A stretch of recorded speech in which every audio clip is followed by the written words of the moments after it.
পৃথিবীর বড় বড় বিজ্ঞানীরা, বড় বড় তথ্যবিদেরা, বড় বড় সম্পদশালীরা, বড় বড় চেয়ার পাওয়ারের মালিকেরা জেনে রেখো, তাম দুনিয়াকে চ্যালেঞ্জ করে বললাম, মর্নিং মক্তবের ভিতরে গ্রাম্য মুন্সি যেই কয়েকটা কবিতা, যেই কয়েকটা বন্ধুরা আমার ছন্দমালা আমাকে শিখিয়েছিলেন, যেই শব্দগুলি আমার সিনার ভিতরে ঢুকিয়েছিলেন, আমান্তু বিল্লাহ, জানো কি এই শব্দগুলোর কি পরিমাণে দাম?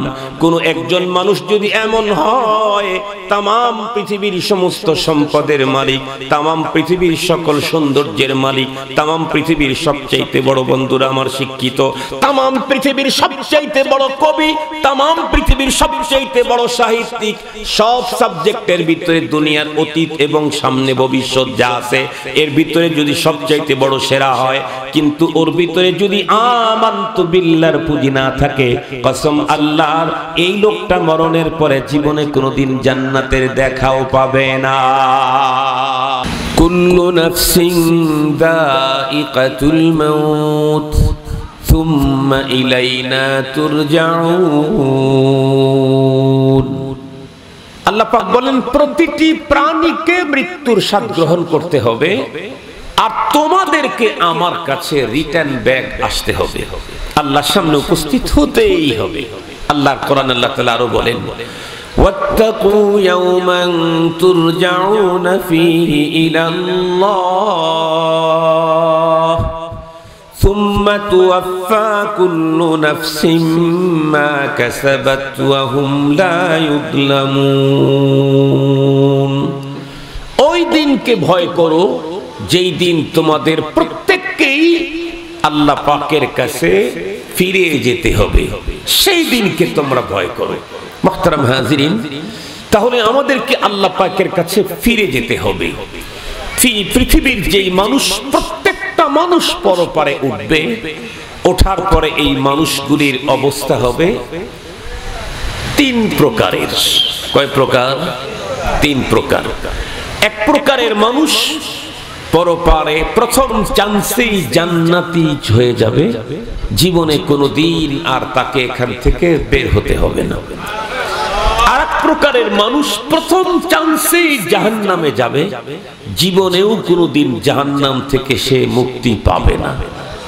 আর এক প্রকারের মানুষ মুযাবযাবিন বাইনা যালিক, লা ইলাহা ইল্লা ওয়া লা ইলাহা ইল্লা, ওই গ্রুপও না এই গ্রুপও না, মাঝখানে। তার মানে এই লোকটা মৃত্যুর পরে প্রাথমিক পর্যায়ে স্বল্পমেয়াদী দীর্ঘমেয়াদী তাকে জাহান্নামের সাজা নিতে হবে, পরবর্তীতে সময় সীমা শেষ হওয়ার পরে এই লোকগুলি জান্নাত পাবে। তাহলে টোটাল লোক কয় রকমের হলো? তিন প্রকার। এক প্রকার প্রথম চান্সেই জান্নাতি। আমি জিজ্ঞেস করতে চাই, আমরা যারা পরপারের সুখ দুঃখ, জান্নাত জাহান্নাম বিশ্বাস করি, তারা তো অবশ্যই জান্নাতেরই কামনা করি না? কোনো সন্দেহ আছে কি?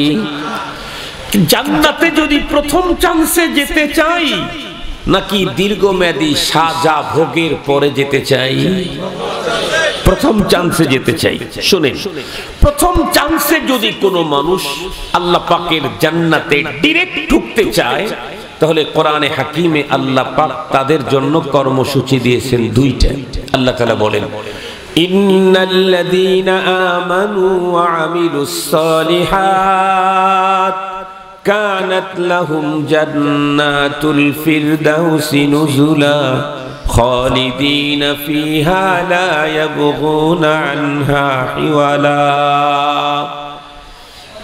এই পৃথিবীতে যেই মানুষটা টোটাল লাইফে দুইটা কাজ করছে, দুইটা পুঁজি অর্জন করেছে, একটা হলো ঈমান আর একটা হলো নেক আমল, এই মানুষটা মৃত্যুর পরেই আল্লাহ পাক বলেন, আমি তার জন্য বরাদ্দ রেখেছি জান্নাতুল ফিরদাউসের মেহমানদারি। এই লোকটাকে জান্নাতুল ফিরদাউসের মেহমান বানায় দেওয়া হবে। কতদিন? আল্লাহ তাআলা বলেন খালিদিন। কতদিন না, খালিদিন। খালিদিন মানে চিরস্থায়ী, আবাদা, একেবারে চলতেই থাকবে, যার কোনো শেষ নেই। মুহতারাম হাজিরিন, এখন কোন মানুষ যদি এমন হয়, দুইটা পুঁজি থাকলে প্রথম চান্সেই জান্নাতে যাওয়া যায়। কিন্তু কোন মানুষ যদি এমন হয় যার কাছে দুইটা নাই একটা আছে, তাহলে তার কি হবে? কথা হলো তার কাছে কোনটা আছে এটা আগে দেখতে হবে। দুইটার একটা আছে একটা নাই, তো কোনটা আছে কোনটা নাই এটা আগে দেখতে হবে। যদি বলেন তার কাছে আমল আছে, কি পরিমাণে? যত নেকের কাজ হতে পারে সব আইটেমের নেক আমল সে তার টোটাল লাইফে করে গেছে, তাহলে নাই কি ঈমান? কি নাই? ঈমান। তাহলে এই লোকটি যত বড় ঘরেরই হোক, যতই বড় আমলকারী হোক না কেন, এই লোকটা জীবনেও কোনোদিন জান্নাতের দেখা পাবে না,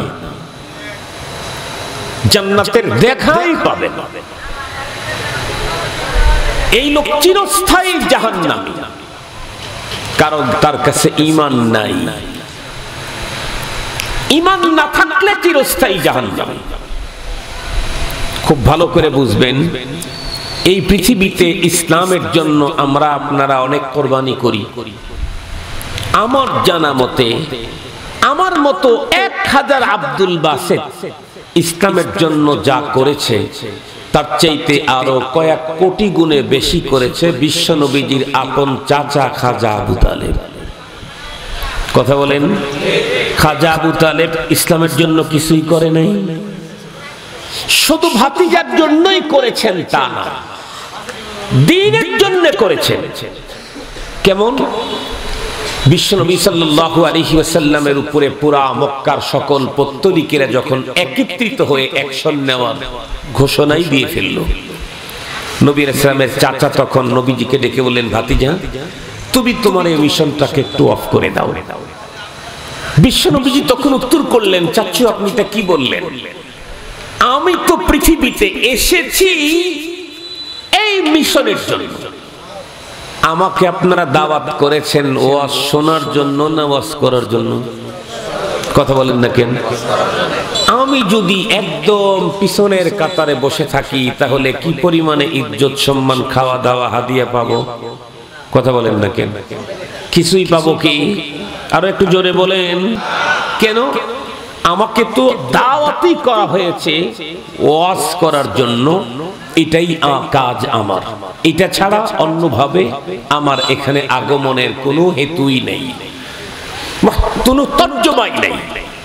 আল্লাহ পাক তার রাসূলকে তো পাঠাইছেন, হুয়াল্লাযী আরসালা রাসূলাহু বিল হুদা ওয়া দীনিল হক লিইয়ুযহিরাহু আলাদ দীনি কুল্লিহি। আল্লাহ পাক তার রাসূলকে তো পাঠাইছেন এই কাজ দিয়ে, দ্বীনের ইশারা তামাম দুনিয়াতে তার দ্বীনের বিস্তার ঘটাবেন। সুতরাং এই মিশন উনি বন্ধ করতে পারবেন না। তখন খাজা আবু তালেব নবীজিকে কি বললেন? ভাতিজা তাহলে তুমি তোমার মিশনের কাজ নির্দ্বিধায় চালাতে থাকো। মক্কার এমন কোন পাওয়ার নাই যে আমার ভাতিজাকে তার কাজে ভয়ঙ্কর পদ্ধতিতে বাধা দিতে আসবে আর তাকে আমরা ছেড়ে দেব, এমন হতেই পারে না। আমি যতক্ষণ পর্যন্ত বেঁচে আছি ততক্ষণ পর্যন্ত তোমাকে তোমার মিশনকে সেফটি দেওয়ার জন্য আমি আমাকে ডাল হিসাবে ব্যবহার করব। বলেন তো দেখি, ওই মানের দ্বীনের খেদমত আমার আপনার জীবনে আছে কি? এই মানের খেদমত ইসলামের জন্য আছে কি? নাই। এরপরে বলুন তো দেখি, শুধু কি তাই? শুধুমাত্র তার পয়গম্বর, তার ভাতিজা এবং দ্বীনের মিশনের জন্য খাজা আবু তালেবকে 3 বছর বয়কট জীবন যাপন করতে হয়েছে। কি যে কঠিন অবস্থা! কেউ কথা বলে না, কেউ কেনা বেচা করে না, কেউ লেনদেন করে না, কত কঠিন। খাবারের কিচ্ছু ছিল না, গাছের পাতা পর্যন্ত খেয়ে তাদের জীবন কাটছে, তবুও ইসলামের সহযোগিতা থেকে একটু পিছপা হয় নাই। বলুন তো দেখি, তারপরেও খাজা আবু তালেবের জন্য কোন জান্নাত?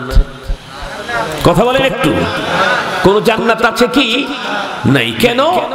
কারণ তার নেক অনেক ভালো কাজ ছিল কিন্তু ঈমান নাই।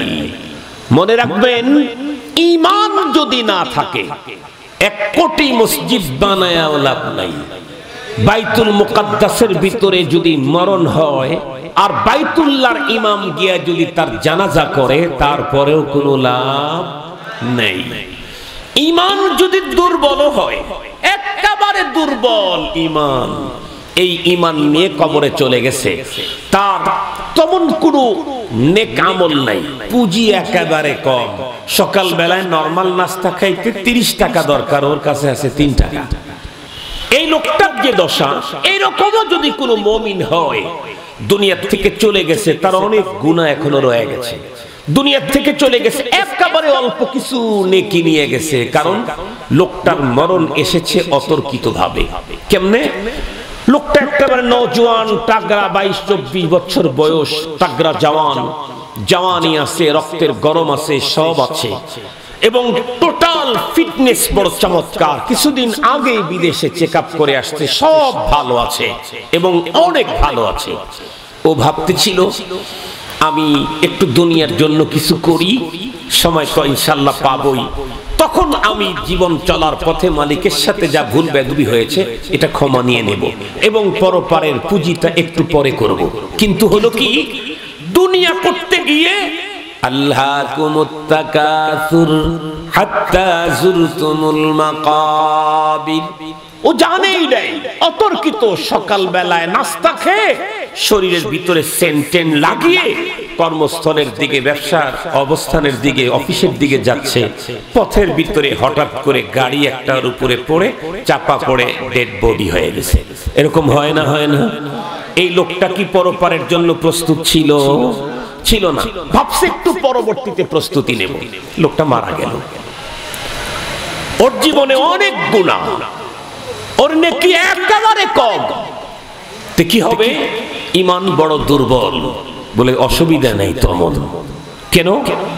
যদি ওই লোকটা 3টা অপশনের কোনো একটা যদি দুনিয়াতে রেখে গিয়ে থাকে, অথবা যদি 3টাই রেখে গিয়ে থাকে, তাহলে ওর তেমন কোনো পেরেশানি নেই। কেমন?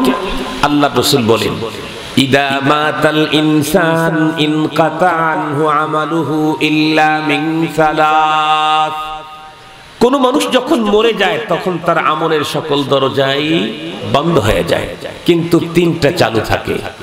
তার ভিতরে একটা হলো ইলমিন ইউনতাফাউ বিহি, জওয়ান অবস্থাতেই মারা গেছে 25 বছরে, কিন্তু বেচারা আলেম ছিল। এই 25 বছরে পর্যন্ত 2000 ছাত্র হাফেজ বানায় দিয়ে গেছে। 2000, ভালো করে বুঝবেন। লোকটা কি ছিল? আলেম ছিল, ওয়াজ করত। 10 লক্ষ মানুষ তার ওয়াজে নামাজি হয়ে গেছে। লোকটা কি ছিল? কারি সাহেব ছিল। 2000 ছেলে মেয়েদের হাতের ভিতরে আল্লাহর কোরআন সে উঠিয়ে দিয়েছে। এখন কি হবে বিষয়টা বুঝবার জন্য একটা মিসাল দেই। আমাদের দেশে ইন্স্যুরেন্স কোম্পানি ছিল না? ছিল। ইন্স্যুরেন্স কোম্পানি, এই জাতীয় কোম্পানি যেগুলি আছে, এগুলোর সিস্টেম হলো, আপনি যদি কোনো একজন লোককে ইন্স্যুরেন্সের সাথে লাগাই দিতে পারেন, কোম্পানির সদস্য বানাই দিতে পারেন, তাহলে ও সারা জীবন যত টাকা জমা করবে, এখান থেকে 10% টাকা আপনার অ্যাকাউন্টে যাবে। ঠিক বললাম না ভুল বললাম? ঠিক বলেছি। দুনিয়ার কোম্পানির সিস্টেম হলো, কাউকে কেউ কোম্পানির সাথে লাগাই দিলে সে সারা জীবন যত টাকা এখানে পুঁজি করবে 10% ওর ওখানে যাবে। আর রব্বুল আলামিনের কোম্পানির সিস্টেম হলো, পৃথিবীর কোনো একজন মানুষ যদি আল্লাহর সাথে তাকে লাগায় দিতে পারে, কাউকে নামাজি ছিল না, ওকে নামাজি বানায় দিয়েছে। কোরআন পড়তো না, এখন ওকে কোরআন পড়া শিখাইয়া দিয়েছে, এখনো কোরআন পড়ে। ও জিকির করতো না, ওকে জিকির শিখাইয়া দিয়েছে। ওই লোকটা গুনাহ ছাড়তো না, এখন তাকে গুনাহ ছাড়ার অভ্যাস করে দিয়েছে। ওই লোকটা তাহাজ্জুদ পড়তো না, এখন ওকে তাহাজ্জুদে লাগায় দিয়েছে। তাহলে কি হবে? বলে এই লোকটা মৃত্যু পর্যন্ত তাহাজ্জুদ পড়ে যেই পরিমাণে নেকি হবে, পার্সেন্টেজ ওখানে বসানো হবে না, সেম ওই পরিমাণে শতভাগ নেকি যে আল্লাহর বান্দাকে আল্লাহর সাথে জোড়ায়া দিয়েছে, তাকে আল্লাহ দান করেন। আপনারা মনে করেন আমরা শিল্পপতি, মাদ্রাসায় টাকা দেই, আমাদের নেকির অভাব নাই। হুজুররা কি করে? হুজুররা কি করে? হুজুর যে সূরা ফাতিহা একজন মানুষের সিনাতে ঢুকায়া দিয়েছে, এইটাতে যে পাওনা হবে তামাম দুনিয়া বিক্রি করে আল্লাহর রাস্তায় ব্যয় করলেও ওই পরিমাণে পাওনা হবে না। মুসলমান ভাইরা রে, আমার কথা ভালো করে বুঝবেন। বলতেছিলাম, এই পৃথিবী থেকে কোনো একজন মানুষ যদি এমন দুনিয়া থেকে চলে গেল যেই লোকটা মরণের সময় তার জীবনের অনেক অপরাধ রয়ে গেছে, ক্ষমা নিতে পারে নাই, অতর্কিত মৃত্যু এসে গেছে, যেই পরিমাণে পরপারের জন্য পুঁজি গোছানোর দরকার ছিল সেই পরিমাণে পুঁজিও গোছাইতে পারে নাই, অতর্কিত মৃত্যু এসে গেছে, লোকটাকে কবরের ভিতরে দাফন করা হয়েছে, কিন্তু লোকটা একটা কাজ করেছে, সেটি হলো ঈমান নিয়ে মরেছে। ঈমানহীন হয়ে মারা যায় নাই। ঈমানটা তার সবল হোক অথবা দুর্বল হোক তাতে তেমন কোনো ঝামেলা নাই। শুধু ঈমান নিয়েই কবরে যদি যেতে পারে, আর যদি দুনিয়াতে তিনটা অপশনের কোনো একটা চালু করে যেতে পারে, তাহলে এই লোকের কোনো পেরেশানি নাই। কেন কেন এ লোক বন্ধুরা আমার দুনিয়া থেকে যখন বিদায় নিয়েছে নিজে আলেম ছিল না। দ্বিতীয় অপশন হলো বন্ধুরা আমার, সে তার সন্তানকে মাদ্রাসায় পাঠায়া দিয়েছে, তখনও আলেম হয় নাই, মাত্র কয়েক ক্লাস পড়েছে, এমন অবস্থায় বাবার মরণ হলো। বন্ধুরা খুব ভালো করে বুঝবেন, এই সন্তান যতবার নামাজ পড়বে, নামাজের পরে যখন হাত তুলে আল্লাহর কাছে বলবে রব্বানা গফির লানা যুনুবানা ওয়া কাফির আন্না, রব্বানা গফির লানা ওয়া লিওয়ালিদাইনা ওয়া লিউস্তাদিনা ওয়া লিশাইখিনা ওয়া লিমাশাইখিনা ওয়া লিআহবাবিনা ওয়া লিআজওয়াজিনা ওয়া লিজাদ্দাতিনা ওয়া লিআম্মিনা ওয়া লিআম্মাতিনা। এই জাতীয় কথা বলে বলে যতবার আল্লাহ পাকের কাছে আবেদন জমা দিবে, লোকটা যে গুনাহ নিয়ে গিয়েছিল, সন্তানের আবেদনের প্রেক্ষিতে আল্লাহ পাক প্রতি আবেদনেই বন্ধুরা আমার নির্ধারিত কিছু গুনাহ ক্ষমা করে দেবে। চলে গেছে কবরে, এখন গুনাহ ওর ক্ষমা হচ্ছে কেন? নেক সন্তান রেখে গেছে। খুব ভালো করে বুঝবেন, সন্তান নাই নিঃসন্তান, কিন্তু ছাত্র রেখে গেছে। ছাত্র নাই, সন্তানও নাই, কিন্তু ফ্রেন্ড সার্কেল রেখে গেছে দিনদার।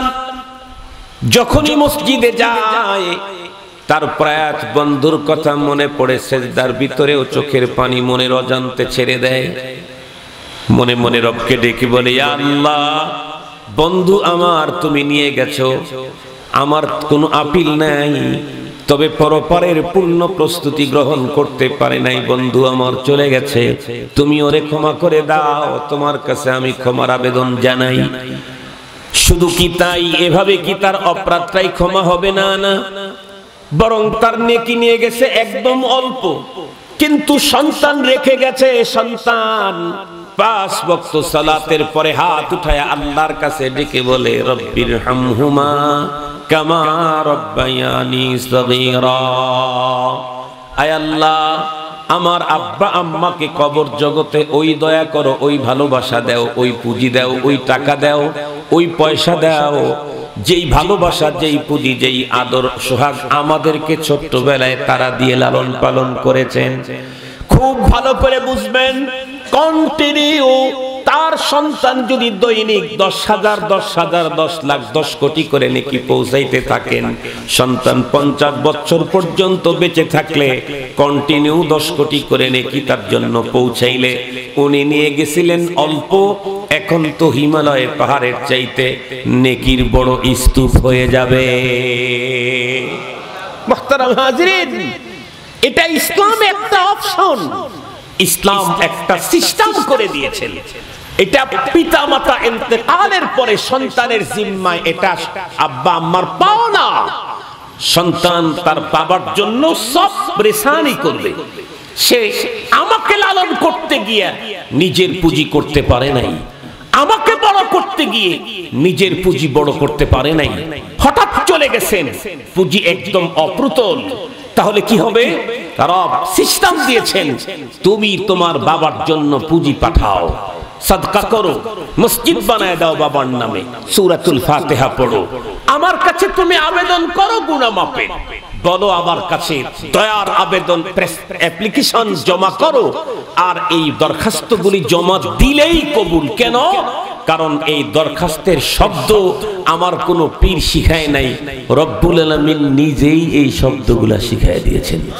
কথা বলেন না কেন? এই শব্দগুলা কি কোনো পীর সাহেবের? এই শব্দ কোনো পীরের না।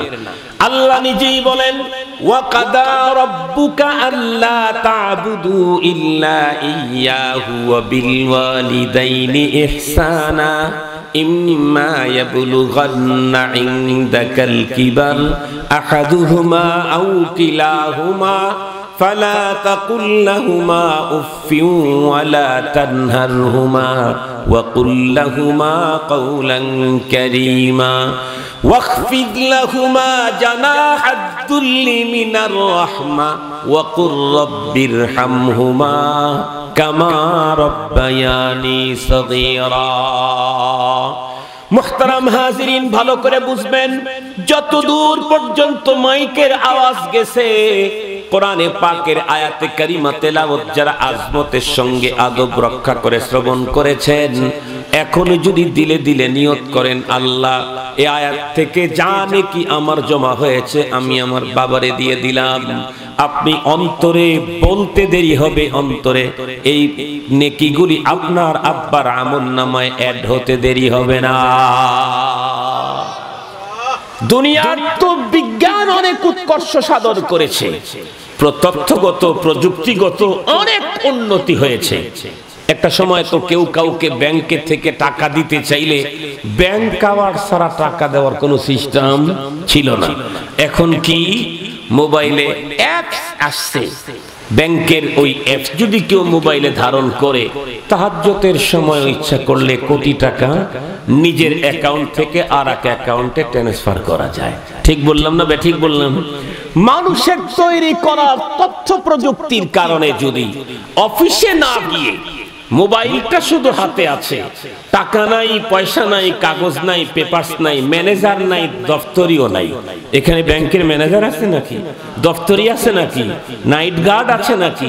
কিচ্ছু নাই। তথ্য প্রযুক্তির কারণে যদি এমন হয়, আমি এখানে বসে বসে আমি জনতা ব্যাংক থেকে টাকা 1 কোটি জনতা ব্যাংকে না দিয়ে একেবারে রাজধানী ব্যাংকে ঢুকিয়ে দিলাম। ঢাকা ব্যাংক আছে না? ঢাকাই তো রাজধানী। জনতা ব্যাংক থেকে টাকা উঠায়া রাজধানীর ব্যাংকেও যদি ঢুকায় দিতে চাই, অ্যাপস খালি এরকম করলেই সেকেন্ডেই চলে যায়। এটা মানুষের তৈরি করা তথ্য প্রযুক্তি। তাহলে এই মানুষটাকে যিনি তৈরি করেছেন তার প্রযুক্তি আরো কত উন্নত। শুধু দিলে দিলে বলবেন, শুধুই অন্তরে অন্তরে মালিকের সাথে কন্টাক্ট করবেন। আপনার পাশের লোক জানে না, আপনার আব্বাও জানে না, আপনার পীরও জানে না, কিরামান কাতিবিনও জানে না। আমার ভিতরে কি আছে এটা কিরামান কাতিবিন জানে, এটা কিরামান কাতিবিন জানে না। অথচ আপনার জীবনে আমার জীবনে গুনাহ করতে করতে পাহাড় পরিমাণ, এই পাহাড় পরিমাণ গুনাহগুলোকে মুহূর্তেই খোদাদাত প্রযুক্তির মাধ্যমে ইচ্ছা করলে সবগুলাকে 1 সেকেন্ডেই ওখান থেকে টান দিয়ে নিয়ে জাহান্নামে পোড়ায়া, এর পরিবর্তে নেকি ওই পরিমাণে নেকি পরিবর্তন করে আমার অ্যাকাউন্টে ঢুকানোর সুযোগ আল্লাহ দিয়েছেন। তার নাম হলো তাওবা, ইস্তিগফার। কথা বলেন, তার নাম কি? খুব গুনাহ করছে, খুব। কিরামান কাতিবিন লিখতে লিখতে খাতা একদম জাম করে ফেলে দিয়েছে। গুনাহ গুনাহ, সমস্যার সমস্যা, ঝামেলার ঝামেলা। ওয়াজ মাহফিলে আসছে, পরপারের কথা, কবরের কথা, হাসরের কথা, আল্লাহর সামনে দাঁড়াবার কথা শুনছে। দিলের ভিতরে একটা হালত তৈরি হয়েছে। দিলে দিলে এখানে বসে সাথীও জানে না, বক্তা ওয়াজ করতেছে উনিও জানে না, কিন্তু ওই লোক ওখানে বসেই একদম অন্তরের গভীর থেকে রবের কাছে ওয়াদা দিয়েছে, সারেন্ডার করেছে। বলছি, ইয়া রব, এই মুহূর্তে আমি কমপ্লিট সারেন্ডার করলাম, জিন্দেগিতে আর তোমার সঙ্গে নাফরমানি করব না। লজ্জিত আমি, ভয়ঙ্কর লজ্জিত, ক্ষমা করে দাও। 1 সেকেন্ডের কম টাইমে সারা জীবনের সমস্ত গুনাহ তার অ্যাকাউন্ট থেকে কখন উধাও হয়ে গেছে। তবে মুসলমান ভাইরা আমার খুব ভালো করে বুঝবেন যে এই কথাটা আমার আজকের মূল টার্গেট,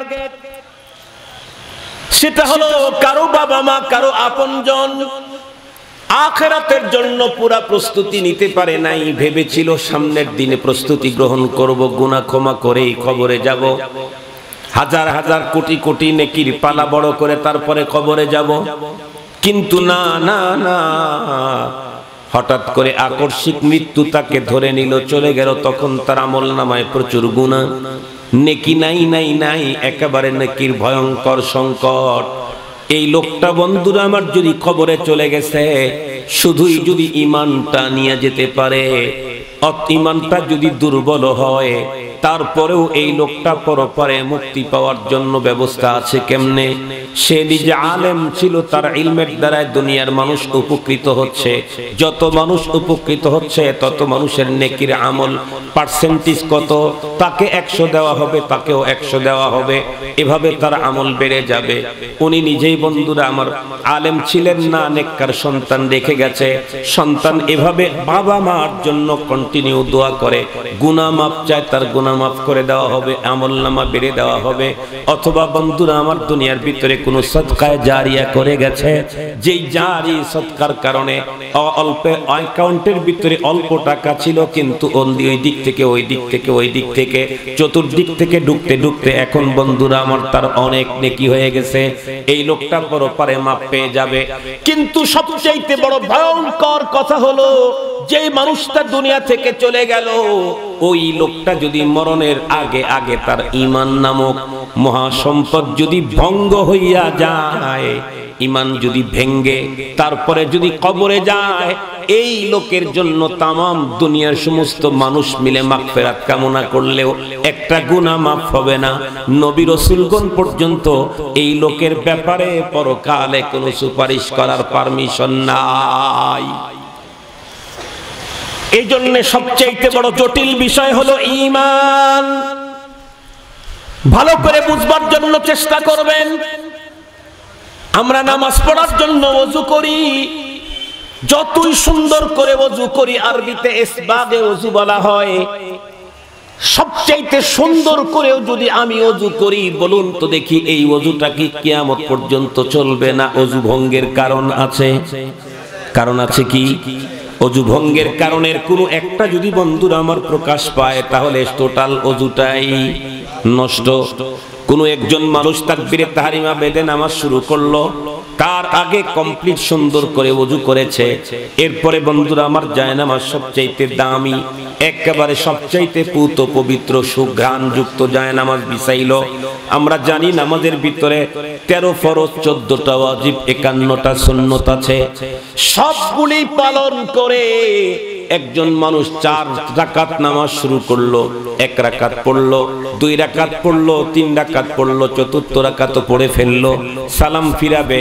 এর মাত্র আধা মিনিট আগে কোনো এক জায়গা দিয়া তার বাতাস বের হয়ে গেল। এখন নামাজ আছে? আরো জোরে বলেন। সব জায়গার বাতাসে কিন্তু নামাজ ভাঙ্গে না, বিশেষ কোন জায়গা থেকে বাতাস বের হয়ে গেলে নামাজ ভেঙে গেল। 4 রাকাত নামাজে 13টা ফরজ, 14টা ওয়াজিব, 51টা সুন্নাত ঠান্ডে পালন করার পরেও সালাম ফিরাবার আগেই যদি বন্ধুরা আমার নামাজ ভঙ্গের কোনো একটা কারণ পাওয়া যায়, তাহলে তার নামাজের আর অস্তিত্ব থাকে না। খুব ভালো করে বুঝবেন, আমি আপনি মোল্লা বাড়ির সন্তান, বক্তৃতার মঞ্চে উঠে গর্ব করে বলি, আমার দাদা ছিলেন 5 গ্রামের ইমাম। ওয়াজের বন্ধুরা আমার মঞ্চে উঠে বলি, আমার দাদা ছিলেন 10 গ্রামের ঈদগাহ মাঠের খতিব। আমার দাদা ছিলেন বড় ইমানদার। আমি নিজের নামের শেষেও মোল্লা শব্দটা লাগাই, অথবা আগেই লাগাই। খুব ভালো করে বুঝবেন, ছোট্টবেলায় আমার মা আপনার মা যেহেতু মোল্লা বাড়ির মেয়ে, আমার বাবা আপনার বাবা যেহেতু মোল্লা বাড়ির ছেলে, এ কারণে ছোট্টবেলায় আমাকে সকালবেলায় মর্নিং বক্তব্যে ঘুম থেকে জাগ্রত করে গুরুত্বের সাথে পাঠায় দিতেন। মর্নিং বক্তব্যে গেলে ওই যে মোল্লা মুন্সি আমার সিনার ভিতরে কমলমতি হৃদয়ের মধ্যে আল্লাহ পাক রব্বুল আলামিনের তাওহীদের বীজ বপন করে দিয়েছিলেন, রিসালাতের বীজ বপন করে দিয়েছিলেন, আখিরাতের বীজ বপন করে দিয়েছিলেন। ছোট্টবেলাতে রাতে ইমাম আমাকে পড়ায়াছিলেন আমানতু বিল্লাহি ওয়া মালাইকাতিহি ওয়া কুতুবিহি ওয়া রুসুলিহি ওয়াল ইয়াউমিল আখিরি ওয়াল কদরি খাইরিহি ওয়া শাররিহি মিনাল্লাহি তাআলা ওয়াল বা'থি বা'দাল মাউত। এই পৃথিবীর বড় বড় বিজ্ঞানীরা, বড় বড় তথ্যবিদেরা, বড় বড় সম্পদশালীরা, বড় বড় চেয়ার পাওয়ারের মালিকেরা, জেনে রেখো তামাম দুনিয়াকে চ্যালেঞ্জ করে বললাম, মর্নিং মক্তবের ভিতরে গ্রাম্য মুন্সি যেই কয়েকটা কবিতা, যেই কয়েকটা বন্ধুরা আমার ছন্দমালা আমাকে শিখিয়েছিলেন, যেই শব্দগুলি আমার সিনার ভিতরে ঢুকিয়েছিলেন, আমানতু বিল্লাহ, জানো কি এই শব্দগুলোর কি পরিমাণে দাম? কোন একজন মানুষ যদি এমন হয়, তামাম পৃথিবীর সমস্ত সম্পদের মালিক, তামাম পৃথিবীর সকল সৌন্দর্যের মালিক, তামাম পৃথিবীর সবচাইতে বড় বন্ধুরা আমার শিক্ষিত, তামাম পৃথিবীর সবচাইতে বড় কবি, তামাম পৃথিবীর সবচাইতে বড় সাহিত্যিক, সব সাবজেক্টের ভিতরে দুনিয়ার অতীত এবং সামনে ভবিষ্যৎ যা আছে এর ভিতরে যদি সবচাইতে বড় সেরা হয়, কিন্তু ওর ভিতরে যদি আমানতু বিল্লাহর পুঁজি না থাকে, কসম আল্লাহর, এই লোকটা মরণের পরে জীবনে কোনোদিন জান্নাতের দেখাও পাবে না। কয় রঙের, কয় ঢঙ্গের, কয় দেশের ডিগ্রি অর্জন করাইলেন আপনি আপনার সন্তানকে? কয় দেশে? সারা দুনিয়ার সব জ্ঞান বিজ্ঞান যদি একজনের ভিতরে প্যাকেট থাকে, তামাম দুনিয়াকে চ্যালেঞ্জ করে বলছি, তামাম দুনিয়াকে চ্যালেঞ্জ করে বলছি, কিন্তু আমানতু বিল্লাহ তার সিনায় নাই, লা ইলাহা ইল্লাল্লাহ তার সিনায় নাই, আশহাদু আল্লা ইলাহা তার সিনায় নাই। কসম আল্লাহর, সারা দুনিয়া পেতে পারে, জান্নাতের দেখাই পাবে, সারা দুনিয়া পেতে পারে, জান্নাতের দেখাই পাবে না। পক্ষান্তরে আরেকজন মানুষ, ওর কাছে কিচ্ছু নেই, সৌন্দর্য নেই, টাকা নেই, চেয়ার নেই, পাওয়ার নেই, অর্থ নেই, ভাষা নেই, নেই নেই কিছু নেই, কিন্তু ওর কাছে আছে আমানতু বিল্লাহ। সুবহানাল্লাহ বললেন না যে? ওর কাছে আছে আশহাদু আল্লা ইলাহা ইল্লাল্লাহ, ওর কাছে আছে লা ইলাহা ইল্লাল্লাহ। খুব ভালো করে বুঝবেন, এর চাইতে বড় সম্পদ পৃথিবীতে আর নাই, এর চাইতে বড় পুঁজি পৃথিবীর কোন মানুষের জন্য নাই। পৃথিবীর মানুষ যত পুঁজি দুনিয়াতে অর্জন করবে, তার ভিতরে সবচাইতে বড় দামি পুঁজি হলো লা ইলাহা ইল্লাল্লাহ, লা ইলাহা ইল্লাল্লাহ, লা ইলাহা ইল্লাল্লাহ, লা ইলাহা ইল্লাল্লাহ। এর চাইতে বড় দামি পুঁজি পৃথিবীতে আর নাই। খুব ভালো করে বুঝবেন মুসলমান, ছোট্টবেলায় মর্নিং মক্তবে আমাকে পাঠায়া দিল, আমাকে আপনাকে পাঠায়া দিল মোল্লা বাড়ির ছেলে আমি। এমনকি আম্মা আমার হাত ধরে ধরে ঘুম যাওয়ার আগের দোয়া শিখিয়েছিলে দিলেন ছোটবেলায়, ঘুম থেকে জাগবার সময় কোন দোয়া পড়তে হয় তাও শিখিয়ে দিলেন ছোটবেলায়।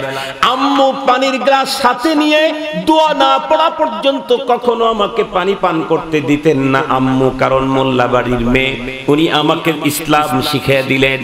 ফল খাওয়ার ভিন্ন দোয়া, দুধ খাওয়ার ভিন্ন দোয়া, পানি পান করার ভিন্ন দোয়া, নরমাল খাবার খাওয়ার ভিন্ন দোয়া, ঘুমানোর ভিন্ন দোয়া, ওয়াশরুমে ঢোকার ভিন্ন দোয়া। এক কথায় টোটালি মা আমাকে দিনের সাজে সাজালেন।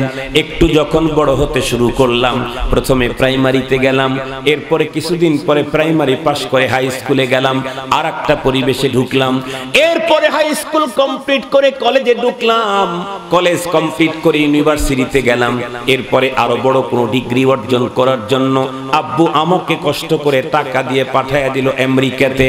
আমেরিকায় যাওয়ার পরে 5-10 বছর পর্যন্ত পৃথিবীর বড় বড় ডিগ্রি অর্জন করে আসলাম। আমি এখন বড় নেতা, আমি এখন বড় তথ্যবিদ, আমি এখন বড় যুক্তিবিদ, আমি এখন বড় বন্ধুরা আমার আবিষ্কারক, আমি এখন বড় উদ্যোক্তা, আমি এখন বড় রাজনীতিবিদ। খুব ভালো করে মনে রাখবেন, যাই হই না কেন, ছোট্টবেলায় আমার আব্বা আম্মা আমাকে যেই ঈমানটা পড়ায়া দিয়েছিলেন, যেই ঈমানের মহাসম্পদ আমার সিনায় ঢুকায়া দিয়েছিলেন, সেটা বন্ধুরা আমার ওই যে ঢুকলো, মৃত্যু পর্যন্ত ভেঙ্গে যাওয়ার সম্ভাবনা আছে না নাই? আছে, আছে, আছে। ঈমান নামাজ যেমন শুরু করলে নামাজ শেষ হওয়ার আগে বাতাস গেলেই নামাজ শেষ হয়ে যায়। ঈমান যত মজবুতি হোক না কেন, মৃত্যুর আগে কিছু কাজ এমন আছে যেই কাজ আর কথার দ্বারা ঈমানও ভেঙে যায়। কথা বলেন না কেন? ঈমানও ভেঙে যায়। আমার বাংলাদেশে ঈমান ভঙ্গের কারণ এখন নতুন নতুন অনেক বের হয়েছে। বাংলাদেশে নতুন নতুন ঈমান ভঙ্গের কারণ, তার ভিতরে একটা হলো আকীদায়ে খতমে নবুয়ত। আকীদায়ে খতমে নবুয়ত ঈমান ভঙ্গের কারণ। অথচ এদেশের তথ্যবিদ, বুদ্ধিজীবী, আপার লেভেলের শিক্ষিত বড় পাওয়ারে যারা আছে, তারাও গোলাম মোহাম্মদ কাদিয়ানীকে নবী বলে মানে। এই বাংলাদেশে লক্ষ লক্ষ নবী প্রেমিক রাজপথে বুকে রক্ত ঢেলে দেয়, কিন্তু উপর থেকে রাষ্ট্রীয়ভাবে কেন কলমের খোঁচা ওঠে না? কলম যাদের হাতে তাদের নিজেদের ঈমানই ভেঙে গেছে। ওদের ঈমানই কি হয়ে গেছে? মোল্লা বাড়ির ছেলে ঠিক আছে, নামাজ যখন শুরু করছিল তখন তো ওযু কমপ্লিট করেই শুরু করছে। 13 ফরজ 14 ওয়াজিব 51 সুন্নাত মেনেই 4 রাকাত পড়ছে। সমস্যা তো হয়েছে শুধু সালাম ফিরানোর আগে। কথা বলেন না কেন? সমস্যাটা হয়েছে কখন? এই সালাম ফিরানোর আগে সমস্যা হওয়ার কারণে নামাজ কি হয়ে গেছে? আর তাহলে কয়টা সৌসেজদা দিলে? 4-5টা সৌসেজদা দিলে হয়ে যাবে। আর জোরে বলেন, 4-5টা সৌসেজদা দিলেও এটা আর হবে না, এটা শেষ। ঠিক তদ্রূপ আমার দেশের অনেক শিক্ষিত, যাদের কাছে কাদিয়ানীদের চমৎকার যুক্তিযুক্ত তথ্য আসার কারণে ছোটবেলার সাজানো গোছানো ঈমান 80 বছরে ভেঙে যাচ্ছে। আর ভাঙ্গা ঈমান নিয়ে কবরে ঢুকলে সারা দুনিয়া তার নামে কুলখানি করলেও একটা গুনাহ মাফ হবে না, একটা নেকিও জমা হবে না। একটা গুনাহ মাফ হবে না, তামাম দুনিয়া তার জন্য মাফ চাইলেও। নবী রাসূল পর্যন্ত মুজা পরে পথ চলবো, জমিনের ভিতরে চলবো, হাঁটবো, যখন চপায়চারি করব তখন ময়লা যদি লাগে উপরেই আগে লাগবে না নিচে। কিন্তু মাসে করলাম নিচে না উপরে। আর একটু জোরে বলেন, যুক্তি কোথায়? যুক্তি কই? মনে রাখবেন, ইসলাম শব্দের অর্থই হলো কমপ্লিট সারেন্ডার। মুসলমান সুদান গর্দান নেহাদান বাতাত। তোমার বুঝে আসলে মানবা, না বুঝে আসলে না, তাহলে ইবলিস হতে পারবা। বুঝে আসুক আর না আসুক, ক্বালু সামি'না ওয়া আতা'না। রব আপনি আমাদেরকে অর্ডার করেছেন, কোরআন আমাকে বলেছে, তাই আমি মেনে নিয়েছি। বুঝবার জন্য কোনো প্রয়োজন এখানে আমার নাই।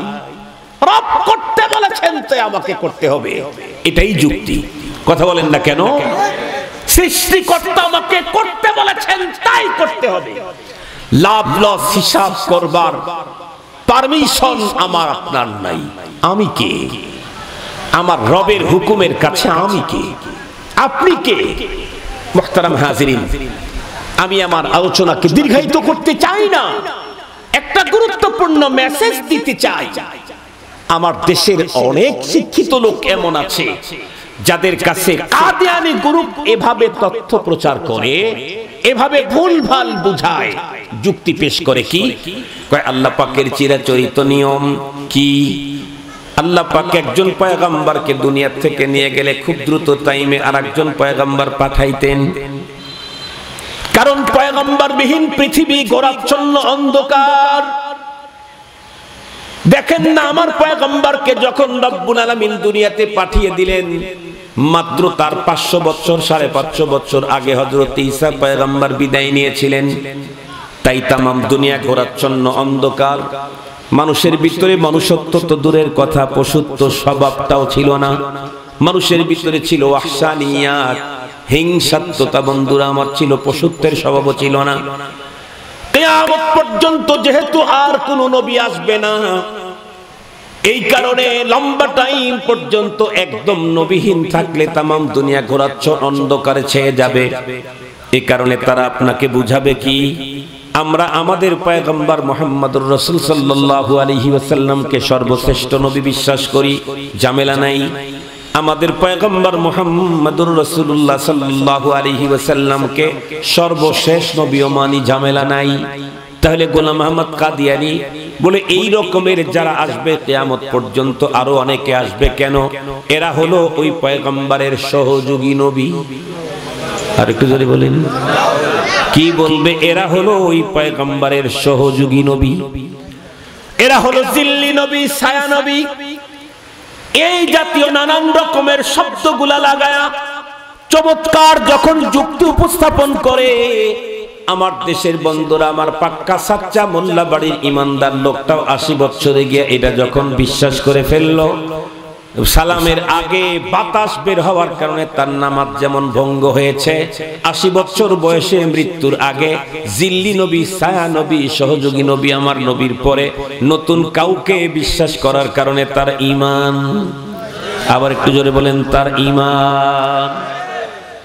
শুধু তাই নয়, খুব ভালো করে বুঝবেন, একজন মানুষ, আমি আর আপনি মোল্লা বাড়ির ছেলে, একদম ছোট্টবেলা থেকে 80 বছর বয়স পর্যন্ত ইসলাম মানলাম, টোটাল ইসলামের উপরে জীবন চালাইতে পারি নাই, কিন্তু অন্তরের ভিতরে এই কথাটা রেখেছি, এটা মানা দরকার ছিল, রবের হুকুম। কিন্তু বন্ধুরা আমার মানতে পারতেছি না, এটা আমার অপরাধ, দুর্বলতা। 80 বছর বয়স হওয়ার পরে হঠাৎ করে আপনি গবেষণা করা শুরু করে দিলেন, খুব গবেষণা করলেন, করতে করতে একটা সময় বলে ফেললেন কি, যেমন আমাকেই বিগত সরকারের সময় আমার এলাকার কোনো একজন পাতি নেতা, থানার নেতা আমাকে তার পার্টি অফিসে কোনো এক কারণে ডেকে নেয়, আমি সেখানে যাওয়ার পরে সে আমার সামনে বক্তব্য দেওয়া শুরু করলো। ওই পাতি নেতা কার সামনে বক্তব্য দেয়? আব্দুল বাসেত খান। আব্দুল বাসেত খানকে 27 না 32 বছর হয় যে এই লোকটা কোরআন পড়ায়, তাফসীর পড়ায়, হাদিস পড়ায়। সেই লোকের সামনে ওই পাতি নেতা আমাকে বক্তব্য দিয়ে বলে, হুজুর শোনেন। বললাম বলেন। আপনারা কোরআন শরীফ বেশি পড়েন, আমরা একটু কম পড়ি। আপনারা ভালো ইমানদার, আমরা একটু দুর্বল ইমানদার। তারপরে ইমান আছে, রসুল প্রেম আছে, ধর্মপ্রীতি আমাদের মধ্যে আছে। আমরা বললাম আমরা তো এটা নাই, এ কথা বলি নাই, এবং থাকুক এই কাজটাই তামাম দুনিয়াতে আমরা করি, এ তো ভালো কথা বললেন। উনি বলেন, হুজুর পয়গম্বর সাল্লাল্লাহু আলাইহি ওয়াসাল্লাম 1400 বছর আগে কোরআন শরীফ নাজিল হয়েছিল, সেই সিচুয়েশন আর এখনকার সিচুয়েশন এক না। সঙ্গত কারণেই কোরআনের পুরা আইন এখন দুনিয়াতে বাস্তবায়ন হতেই পারে না। একটু জোরে বলেন না, আর একটু জোরে বলেন। এই পণ্ডিত মাত্র কিছু অবৈধ টাকা কুক্ষিগত করার জন্য দলের দালালি করতে গিয়া, নেতাকে বড় বানাইতে গিয়া যেই শব্দটা বলল, ও মুসলমান 40 বছর পর্যন্ত ইমানদার দিনদার থাকলেও এই থিওরি পালন করার কারণে তার ঈমান ভঙ্গ। কথা বলেন, ঈমান। এখন যদি কেউ বলে ইসলাম আর শরীয়ত ব্যক্তিগত জীবনে চলে, সামাজিক জীবনে চলে, ফ্যামিলি জীবনে চলে, কিন্তু রাষ্ট্রীয় জীবনে শরিয়া মানি না, তাহলে তার ঈমান, কথা বলেন না কেন, তার ঈমান 80 বছর পর্যন্ত যদি লোকটা নামাজ পড়ে থাকে, রোজা রেখে থাকে, হজ করে থাকে, যাকাত দিয়ে থাকে, সবকিছু করলো, কিন্তু ওই লোকের মতোই তো 4 রাকাত নামাজ পুরাটাই ওয়াজিব, ফরজ, সুন্নত, মুস্তাহাব মিলেই আদায় করলো, শুধু শুধু সালাম ফিরানের আগে বাতাস বের হয়ে গেছে, তার নামাজ যেমন ভেঙে গেছে। একজন লোক 80 বছর পর্যন্ত টোটাল ইসলামের ফর্মুলাটাই তার বিশ্বাস ছিল, একদম মৃত্যুর 2 বছর 3 বছর 1 ঘন্টা আগে গিয়ে যদি এই জাতীয় বক্তব্য দেয়, তাহলে তার ঈমানও, কথা বলেন, তার ঈমান। এই অবস্থাতে যদি এই লোকের মরণ হয়, আর তামাম দুনিয়ার সব মোল্লারে দিয়া যদি তার রুহের মাগফিরাত কামনা করে, সমস্ত মোল্লা মুন্সি হারামাইন শরীফাইনের ইমামকে দিয়ে আবেদন করায়ও একটা গুনাহ তার ক্ষমা করানো সম্ভব হবে না। বাবার নামে শুধু কারি কারি টাকা রুহের মাগফিরাত কামনায় দান করলেন, এটা যেমন দরকার, তার চাইতে বেশি দরকার ছিল বাবার ঈমান জানি নষ্ট না হয়। এটা ফিকির করা আগে দরকার ছিল। বাবা কোন গ্রুপের সাথে মিশে, তাদের আকীদা কি? ছেলে কোন গ্রুপের সাথে মেশে, তাদের আকীদা কি? মা কোন জামাত কোন দলের সাথে লেগে গেল, তাদের আকীদা কি, তাদের বিশ্বাস কি? মা আগে কি বলতো এখন কি বলেন? ফুপি আগে কি বলতো এখন কি বলেন?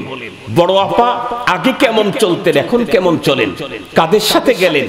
কি থিওরি পোষণ করেন? এইটা না দেখে শুধুই মরণের পরে কয়েক হাজার কোটি টাকা দিয়া কুলখানি করবেন। কুলখানি কুলহুসুরার কুলহুর নেকিও ঈমান ভঙ্গ হয়ে কবরে গেলে আমল নামায় ঢুকবে না। মনে থাকবে তো ইনশাআল্লাহ কথাটা? এজন্য আমল আমার কম হোক, আমল আমার দুর্বল হোক, আমল আমার কম হোক, কিন্তু ঈমান যেন ভেঙ্গে না যায়। কথা বলেন, ঈমান যেন ভেঙ্গে না যায়। ঈমান আমার দুর্বল হোক, ঈমান দুর্বল সমস্যা নাই ইনশাআল্লাহ। ঈমান দুর্বল নিয়ে মরে গেছি, কিন্তু আল্লাহ তাআলা আমাকে প্রচুর সম্পদ দিয়ে গেছিলেন, সেই সম্পদ দিয়ে 3টা মাদ্রাসা করে গেছি। ঈমান দুর্বল ছিল, নেকি নিয়ে গেছিলাম 10,000, ওইখানে ছাত্র পড়ে দৈনিক 10,000। সুবহানাল্লাহ বললেন না? যে ওই ছাত্র প্রত্যেক দিন যে পড়তে থাকবে, 10,000 লোক সময় মিলে যেই পরিমাণে নেকি পাবে, আমার আমল নামায় খোদাই তথ্য প্রযুক্তির মাধ্যমে ওই পরিমাণে নেকি অ্যাড হতে থাকবে। ও রাতে পড়লেও জমা হবে। তাহাজ্জুদের সময় যদি জনতা ব্যাংকের টাকা রাজধানীর ব্যাংকে ঢুকানো যায়, তাহাজ্জুদের সময় বলুন তো দেখি, ছেলেরা নামাজ পড়লে কবরের ভিতরে ওই মসজিদ আর মাদ্রাসার যে দাতা ছিলেন তার আমলনামা অ্যাকাউন্টে ঢুকানো যায় না? আরো সহজ, আরো সহজ, আরো সহজ। আলহামদুলিল্লাহ। আমি আমার আলোচনাকে আর দীর্ঘায়িত করতে চাই না, কথা আমি মূল কথা কয়েকটা আপনাদের খেদমতে বলি। 1 নম্বর, আমরা প্রতিটি মানুষ পরপারকে বিশ্বাস করি এবং পরপারের ওই জগতে সুখ আছে দুঃখ আছে, এটা আমরা বিশ্বাস করি। যেহেতু সুখ দুঃখ বিশ্বাস করি, সঙ্গত কারণেই আমরা সবাই পরপারে সুখী হতে চাই, দুঃখী হতে চাই। সুখী হতে চাইলে কোন এরিয়ায় থাকা লাগবে? জান্নাত। কথা বলেন না কেন? সুখী হইতে চাইলে কোন এরিয়ায় থাকা লাগবে? আমি একবার আমার এই কি বলে ওইটাকে, কম্পিউটার নষ্ট হয়ে গেছে, তো অনেক টাকা দিয়ে কিনছি, তখন আজ থেকে 20 বছর আগের কথা বলতেছি। আমার তো মাথা খারাপ হয়ে গেল, এত টাকা দিয়ে কম্পিউটার কিনলাম, ল্যাপটপ নষ্ট হয়ে গেল, কোথায় সারবো? আমাকে একজন বলল, হুজুর ঢাকায় অমুক টাওয়ারে যান। এই টাওয়ারটা আমার নাম মনে নেই আর কি। আমি ঢাকায় ওই টাওয়ারে গেলাম। যাওয়ার পরে দেখি সুবহানাল্লাহ, মনে হয় তাম দুনিয়ার যত কম্পিউটার সব এখানে আছে। তাই কম্পিউটার, দামি কম্পিউটার যত্রতত্র সারা যায় না। আখিরাতে যত্রতত্র শান্তি পাওয়া যায় না, শান্তির এরিয়ার নাম জান্নাত। আখিরাতে যদি শান্তি পেতে চান তাহলে ঢুকতে হবে কোথায়? জান্নাতে। জান্নাতে ঢুকবেন কেমনে? সিস্টেম 2 রকমের আছে। একটা হলো কোন রকমের সাজা শাস্তি ছাড়া মরবো, জান্নাতে ঢুকে পড়বো। রব বললেন তাহলে 2টা পুঁজি নিয়ে যাবে। কয়টা পুঁজি? ঈমান, নেকামল। কথা বলেন, ঈমান, আবার বলেন ঈমান, নেকামল। হুজুর আমার একটা আছে একটা নাই। কোনটা আছে কোনটা নাই? হুজুর আমার প্রচুর নেকামল আছে, ঈমান নাই। বলে তাহলে আর তোমার কোনো কথাই নেই, চিরস্থায়ী জাহান্নাম। বলে হুজুর আমার ঈমান আছে, আমল নাই। তাহলে তুমি অল্প কিছুদিন জাহান্নামে থাকো, এরপরে তোমাকে রেডি করে জান্নাতে নিয়ে আসা হবে। কারণ তোমার যেহেতু নেক আমল নাই, তোমার প্রস্তুতি কমপ্লিট নাই, ওইখানে থাকো, একটু সিস্টেম করে তারপরে দিয়ে দেওয়া হবে। মুহতারাম হাজিরিন, ঈমান যদি দুর্বল হয়, ওই ঈমান নিয়ে কবরে গেলেও তার সাদকায়ে জারিয়া, তার ইলম, জ্ঞান, বিজ্ঞান, তার সন্তান এবং নেককার ফ্রেন্ড সার্কেল, আপনজন, রিলেটিভ, ব্লাড কানেকশনের যারা আছে, তারা আমার নামে নেকি দিতে থাকলে আমি পরপারে অল্প নেকিওয়ালা বিশাল নেকির মালিক হয়ে যাব। কিন্তু ঈমান যদি ভঙ্গ হয়ে কবরে যায়, তাহলে নবীজির চাচা হয়েও জান্নাত পাওয়া, তাহলে আমি কার চাচা? মুহাম্মদুর রাসূলুল্লাহ সাল্লাল্লাহু আলাইহি ওয়াসাল্লামের চাচা হয়েও শুধুই ঈমান নাই, আর সব আছে তার।